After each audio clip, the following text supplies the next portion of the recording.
Olá pessoal, tudo bem? Mais uma vez estamos aqui para passar uma dica super interessante a respeito do uso do ambiente R para a confecção de gráficos, tabelas e análises estatísticas diversas. E hoje falaremos sobre um gráfico super usual na ciência, que é um gráfico de barras com os desvios. Então temos aqui o nosso ambiente R aberto. O objetivo desse vídeo é passar um conhecimento de uma forma bem esclarecedora e didática e rápida. Vamos utilizar o pacote ggplot2, que é um pacote bem interessante no que se refere à confecção de gráficos no R. E agora vamos criar o nosso objeto, que seria a nossa matriz, a nossa tabela de dados. Então aqui eu chamei de data, ok? E eu estou criando um data frame. O que seria um data frame? Um data frame nada mais é do que uma tabela que contém ali as nossas variáveis, que podem ser numéricas ou categóricas. Então essa função ela vai criar uma tabela para a gente.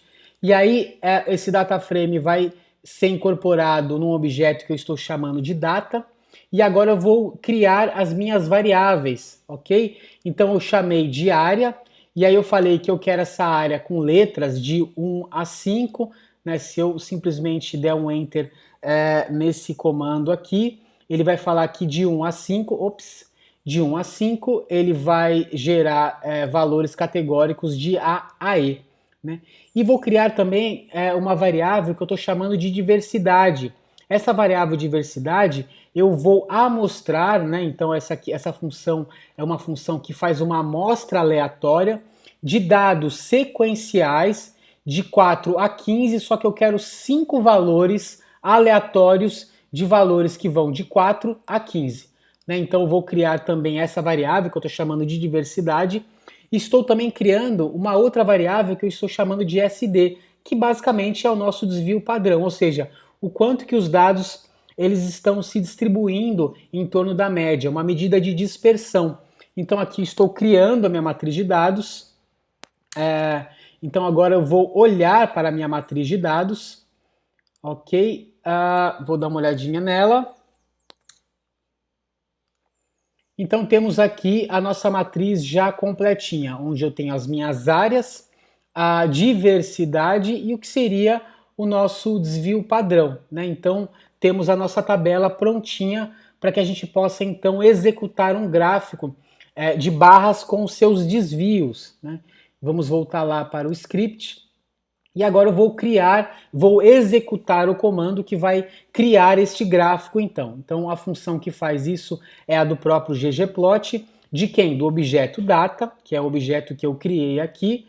E agora tem outras duas funções, que é o gel underline bar e o gel underline errobar. Né? Então você poderia fazer esse gráfico de barras com intervalos de confiança, erro padrão da média, é independente. O fato aqui que vamos fazer, nesse caso, um gráfico de barras com os desvios. Então, essa funçãozinha aqui é como se eu falasse para o R, ei R, as variáveis que eu quero no meu gráfico são minha variável X, eu quero que seja a área, e a minha variável Y, eu quero que seja a diversidade. Esse stat pronto igual a identity seria o nosso argumento, que seria a análise estatística observando apenas os meus desvios. E aqui eu quero minha barra em azul, né? Então seria, eu estou aqui criando apenas a execução do gráfico de barras, né? Então seria a média, e aí essas barras elas serão coloridas no tom azul, né? E agora eu vou adicionar nessa linha de comando o gel underline errobar, que aí eu vou falar que o x seria a área, igual a nossa variável x, e aí o limite mínimo do y seria diversidade menos o erro padrão, e o limite máximo de y seria diversidade mais o erro padrão. Né? E aqui seria a largura da minha barrinha, que eu vou colocar como desvio padrão, e eu quero a minha barra do desvio padrão colorida em vermelho, e esse é o tamanho que eu quero essa barrinha, ok? Então vamos executar o gráfico, e aqui sim já temos o gráfico de barras com seus desvios. Então perceba, lá no nosso objeto data, nós temos as áreas, né? Então seriam, por exemplo, áreas de floresta, as diversidades observadas para cada área de floresta e os desvios padrão que a gente observou para cada área. Então temos aqui a nossa tabela prontinha e aí executamos então o gráfico utilizando todas essas funções e todos esses argumentos para criar então o nosso gráfico de barras com os desvios, ok? Se eu quisesse salvar esse gráfico, eu poderia simplesmente copiar para colar no Word ou no Excel, ou simplesmente exportar salvando como imagem ou como PDF. Ok, gente? Então essa é mais uma dica da equipe BioRevisei sobre a confecção de um gráfico de barras com os desvios. Beleza? Até a próxima e nos vemos!